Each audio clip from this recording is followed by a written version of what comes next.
Today I am personally taking a look at the Dubili case by InWin. When I first saw this case at CES earlier this year back in January, I thought it was stunning and knew right away that this was a case I am going to make content on. I just wasn't sure when I would be able to get my hands on one, but I finally did, as InWin did send me these two units to work on. It's got a very Apple-esque aesthetic, at least to me it is. I don't know if that's what they were going for, but it is better looking than the Mac Pro in my opinion. But functionally, how well is it put together? What can it do? What parts are best used for it? And who is it built for? Well, let's dive in and I'll give you my answers. At the time of working on this video, the full tower Dubili is priced at $249 on Amazon, and it comes in two colors, champagne gold and titanium gray. The gold case also has black interior with a yellow and brownish beige accent on some parts, while the gray case is mixed with the white interior and orange accents. They do come pre-installed with 4 InWin Jupiter RGB fans, 3 on the front panel and 1 on the rear. The power button is located on the top panel with some USB connections and a headset jack. Pretty standard I/O stuff. The aluminum bar, which comes pre-installed as case feet, can be removed and flipped to be used as handlebars on top instead. They also provided additional plastic case feet to be used if you choose the handlebars configuration, or you can also choose not to use any feet. But if you want to install case fans on the bottom panel, you may want to keep your system lifted for some airflow and breathing room by installing the feet. The rubber feet that's pre-installed on the handles can also be removed, as they are simply just adhesives. They do provide you with some extra replacements, or you can always just buy extras on Amazon if needed. A cautionary note to keep in mind is that you will have to keep one hand on the glass panel when removing. When all the screws are undone, the panel will have a tendency to lean out and fall if you don't brace it, so be careful. Speaking of the large hex screws around the case, I think these in itself are also visually a very nice touch to the design. On the back side, they do give you plenty of hard drive and 2.5-inch SSD mounting solutions if you need them, as well as a pre-installed SATA-powered RGB and fan controller hub. The Dubili is a very large case, as it is a full tower that can fit up to an EATX motherboard if that's what you're going for. 430mm on GPU clearance, which covers basically any GPU on the market. In terms of cooling, the front panel can fit up to a 360mm or 420mm radiator, or 3 120s or 3 140mm fans. The top panel can fit up to 280mm or a 360mm radiator, while the rear panel can fit a single 120 or 140mm fan. The bottom panel also allows up to 2 120mm fans or 1 140mm fan. The thing about the bottom panel here is that there is no PSU shroud, so you won't be able to hide your cables, but instead will be forced to find creative ways to route your cables in a way that looks aesthetically pleasing if you care about that.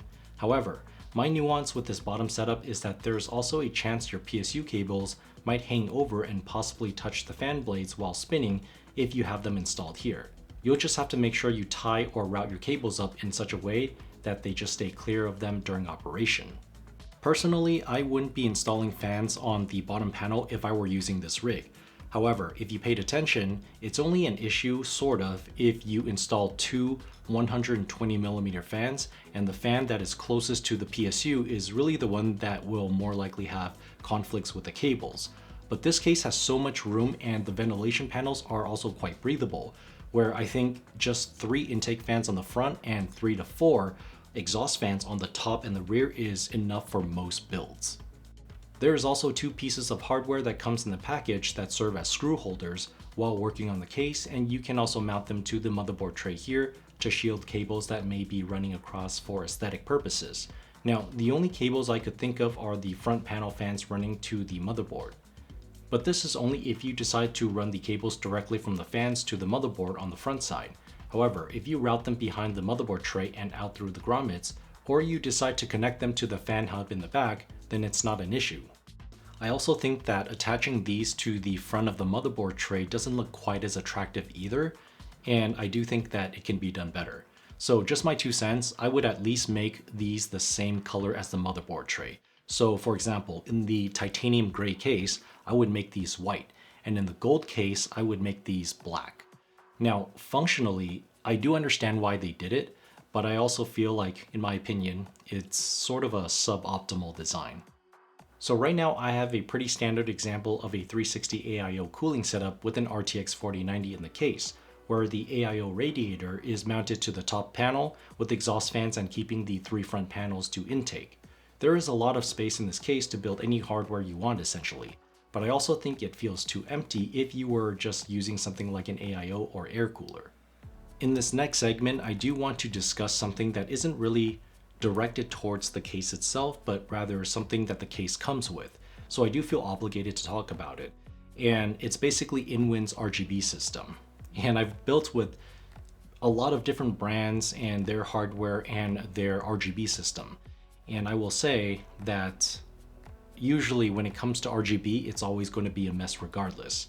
But I know some companies have made better strides in mitigating that mess than other companies. But InWin's system is probably one of the worst RGB systems that I've worked with, and I know they can do better. For example, I have 4 connectors here, 4 headers, 4 cables-ish. Basically 2 for PWM control and 2 for RGB. And these 4 cables are coming off of just one fan. And I understand why they did this. They want to provide you with all the different connectivity options available. Like for example, daisy chaining, that's great, but maybe some people don't want to do that. And most likely they're only going to use one of these cables for each one. So you're going to have another basically set of cables and headers dangling in the cable management section. That's a lot. If you noticed in my previous B-rolls, I was using non-RGB fans that InWin also provided because I asked for it, and I knew that this was going to be an issue. That's why I uninstalled all of the RGB fans and also even the control hub in the back of the case, because I just did not want to deal with that. And also, personally, I'm just not a big RGB guy, but I do want to talk about this because I know InWin can do better than this, and also for the people who do want to use RGB, and you look in the back of the case, this is what you're going to expect. So this part, just my opinion, I do think it's just a lot. That's it. So my conclusion with the Dubili case is that it's a great looking case with plenty of room. Very sturdy, it's got some weight and doesn't feel thin. But to answer who is this case built for and what hardware to use, custom water cooling is the way to go, purely from how much space you get in it. Personally, I do think air coolers and AIOs would just be really underutilizing the case. I do have a custom water cooling unit planned out for the gold unit, and I really want to show you guys what it can really look like. Okay, so let me know your thoughts about the Dubil case down in the comments. Is this something that you would use? Alright, so stay tuned for that gold build soon, and thank you so much for watching. I'll catch you in the next one.